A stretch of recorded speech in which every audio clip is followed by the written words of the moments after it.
Ladies and gentlemen, we have some feel-good news going into the bye round this weekend, and we've just heard from the Collingwood Football Club that we will be seeing contract extensions for Reef McInness, TJ, as in Tujath, and Ned Long. So with Reef McInness at the forefront of our mind, having just sustained an ACL injury against Footscray last Friday, it's really a great way to provide some solace for the young man who's put a big body of work into the positional swap, moving into the back line after being a forward for the most part of his career.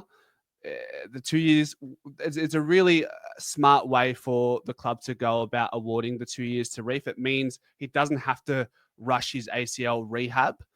Whereas in times gone by, if you're awarded that 1 year contract extension, you're probably put under the pump to get back as early as possible so that you can have enough of an imprint and impact and a sample size for the Pies to consider whether they'd give another contract beyond that. But giving him those 2 years, he doesn't have to come back to say till maybe even mid-year next year.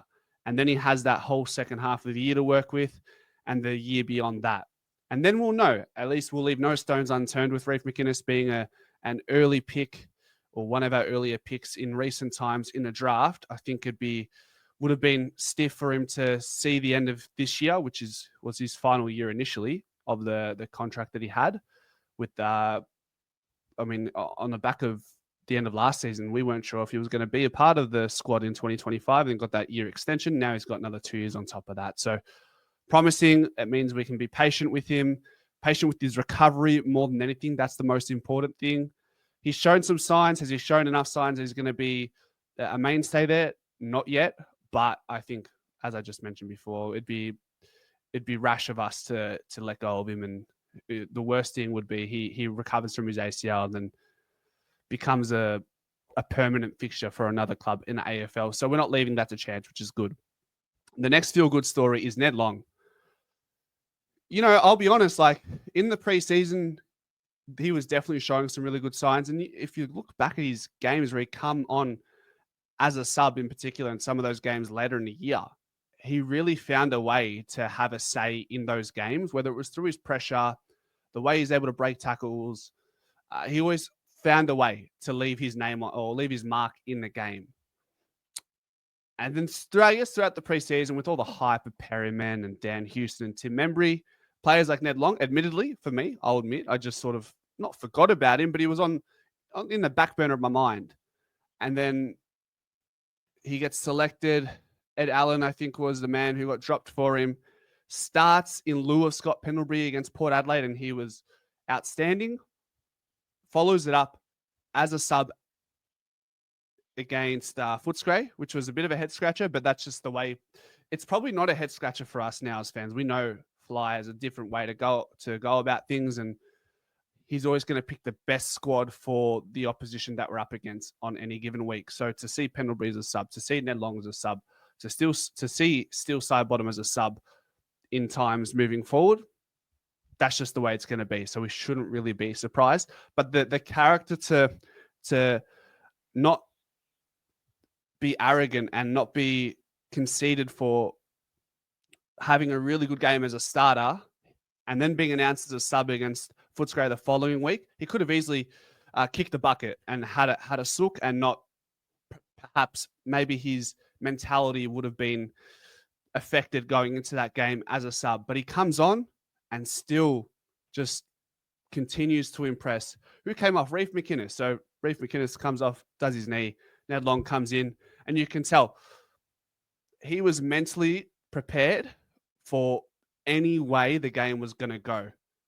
He was prepared for, in case somebody gets injured early, like it transpired. He was probably prepared for if he was to come on halfway through the fourth quarter. So to have that maturity in his game, or just personally, even beyond footy, to have that mindset available to you, it's going to take him a long way. And he's had to persevere. He came from Hawthorn, was delisted from Hawthorn, came to Collingwood's VFL side, wasn't on our AFL list, and then comes through in a mid-season draft. So he's gonna bring a lot of energy, and that's his linchpin in his game right now. 2 years added to his contract. It's can only mean good things for the man, and I'm looking forward to seeing more of Ned Long in 2025 and beyond. Finally, TJ Tujath, brother of CJ from Hawthorn, was from our 2023 draft crop along with Harry Di Mattia.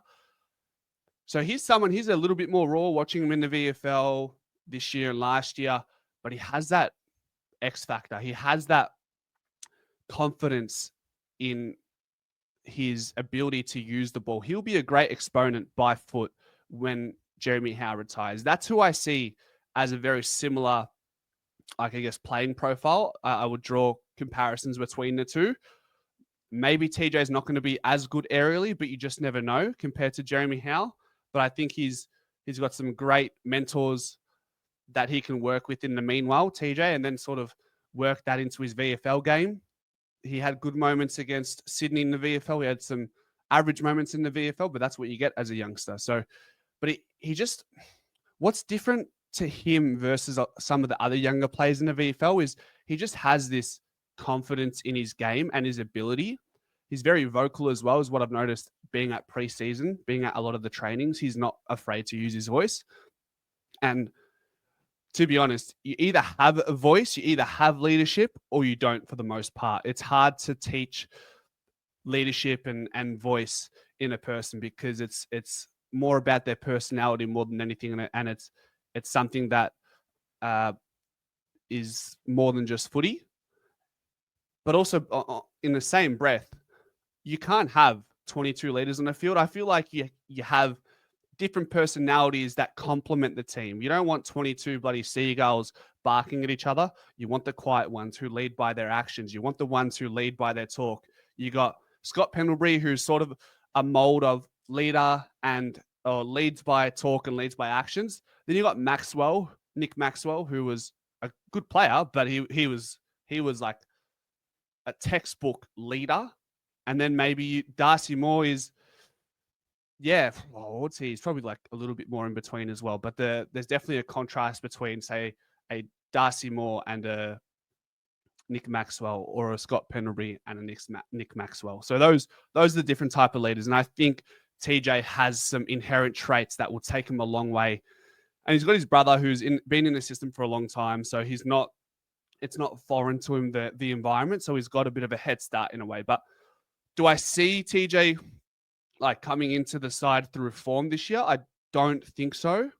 But I definitely 100% think I can see TJ becoming a big part of what Collingwood are in the next 5 to 10 years. I'm really personally happy with the extensions. I'm glad that Collingwood gave Reef 2 years, gives him a chance. I thought maybe they'd even put him on a rookie contract, a rookie A. Ned Long, by the way, guys, if you can help me out, if Ned Long is on the rookie A list and it gets extended for 2 years, I think I'd have to look into this. I might even pause this. Give me one moment. So I just had to quickly refresh myself on the technicalities, but I'm pretty certain with Ned Long, he would still be on the rookie A list despite the extension. But either at the end of this year or the next year, they will need to put him or upgrade him to the senior list or delist him and try and re-rookie him through the rookie draft. But then you give the chance of another club trying to pick him up before we get a hand on Ned Long. So hopefully that answers any questions if you guys are wondering that in the comment section. But once again, thanks for taking the time to watch this video. If you've made it to this point of the video, consider subscribing. Go Pies.